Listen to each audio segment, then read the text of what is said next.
"Bagaimana Tuhan kita ini?" kata Haji Saleh kemudian.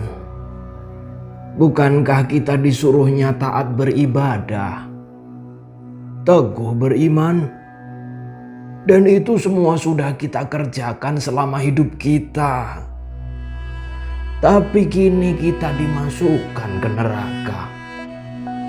"Iya, kami juga berpendapat demikian. Tengoklah itu, orang-orang senegeri kita semua dan tak kurang ketaatannya beribadat. Ini sungguh tidak adil. Memang tidak adil," kata orang-orang itu mengulangi ucapan Haji Soleh. "Kalau begitu kita harus minta kesaksian kesalahan kita. Kita harus mengingatkan Tuhan kalau Ia silap memasukkan kita ke neraka ini. Benar, benar, benar." Sorakan yang lain membenarkan Haji Saleh. Kalau Tuhan tak mau mengakui kesilapannya, bagaimana? Suatu suara melengking di dalam kelompok orang banyak itu. "Kita protes. Kita resolusikan," kata Haji Soleh. "Apa kita revolusikan juga?" tanya suara yang lain yang rupanya di dunia menjadi pemimpin gerakan revolusioner. "Itu tergantung pada keadaan," kata Haji Saleh. "Yang penting sekarang mari kita berdemonstrasi terhadap Tuhan. Cocok sekali. Di dunia dulu dengan demonstrasi saja banyak yang kita peroleh."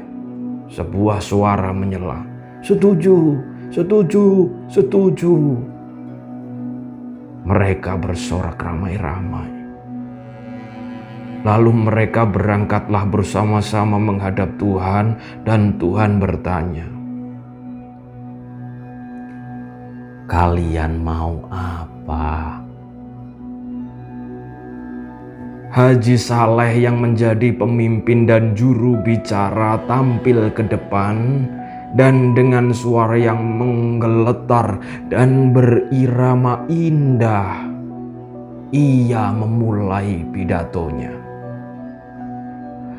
"Oh Tuhan kami yang maha besar, kami menghadap-Mu.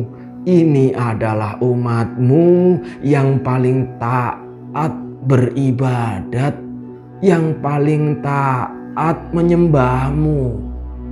Kamilah orang-orang yang selalu menyebut nama-Mu, memuji-muji kebesaran-Mu, mempropagandakan keadilan-Mu dan lain-lainnya. Akan tetapi Tuhanku yang maha kuasa, setelah kami Engkau panggil kemari, Engkau masukkan kami ke neraka. Maka sebelum terjadi hal-hal yang tidak diingini, maka di sini atas nama orang-orang yang cinta padamu, kami menuntut agar hukuman yang Kau jatuhkan kepada kami ditinjau kembali dan memasukkan kami ke surga sebagaimana yang Engkau janjikan pada kitab-Mu." "Kalian di dunia tinggal di mana?" tanya Tuhan. "Kami ini adalah umat-Mu yang tinggal di Indonesia, Tuhanku." "Oh, di negeri yang tanahnya subur itu?" "Ya, benarlah itu Tuhanku. Tanahnya yang maha kaya raya, penuh oleh logam, minyak, dan berbagai bahan tambang lainnya, bukan?"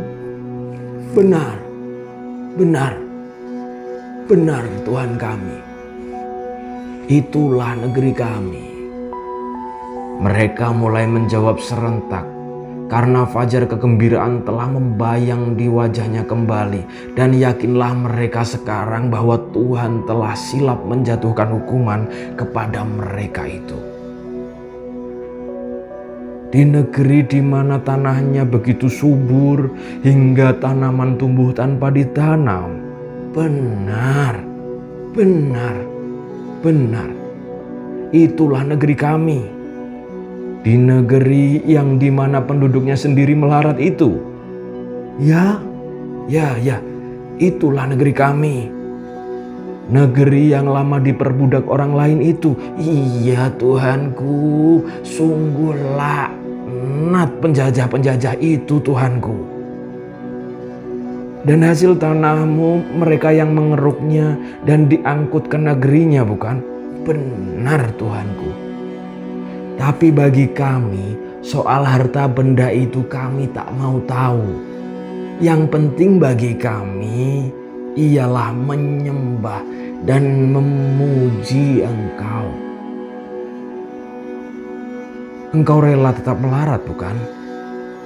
Benar, kami rela sekali Tuhanku. Karena kerelaanmu itu anak cucumu tetap juga melarat, bukan? Sungguh pun anak cucu kami melarat, tapi mereka semua pintar mengaji. Kitabmu mereka hafal di luar kepala belaka. Tapi seperti kamu juga, apa yang disebutkannya tidak dimasukkan ke hatinya, bukan? Ada Tuanku. Kalau ada, mengapa membiarkan dirimu melarat hingga anak cucumu teraniaya semua? Sedang harta bendamu kau biarkan orang lain mengambilnya untuk anak cucu mereka.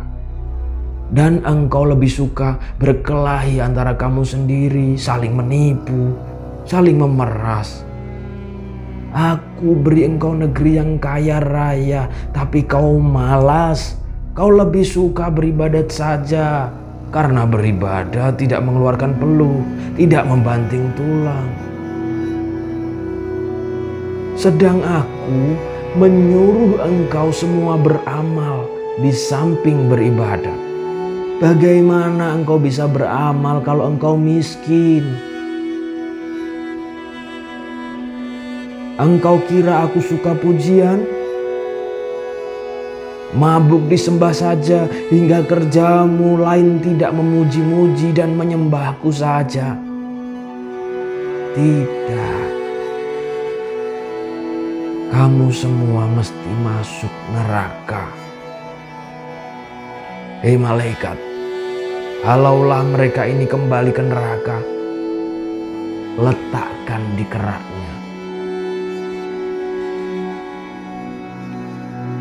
Semua jadi pucat pasi, tak berani berkata-kata lagi.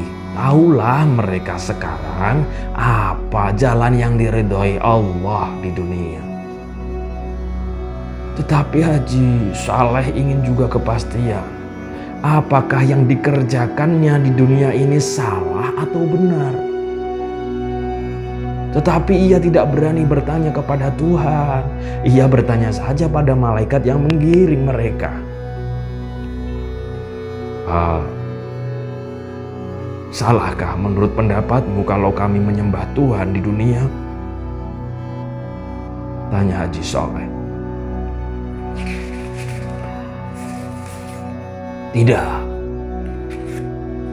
Kesalahan engkau karena engkau terlalu mementingkan dirimu sendiri. Kau takut masuk neraka, karena itu kau bersembahyang. Tapi engkau melupakan kehidupan kaummu sendiri. Melupakan kehidupan anak istrimu sendiri.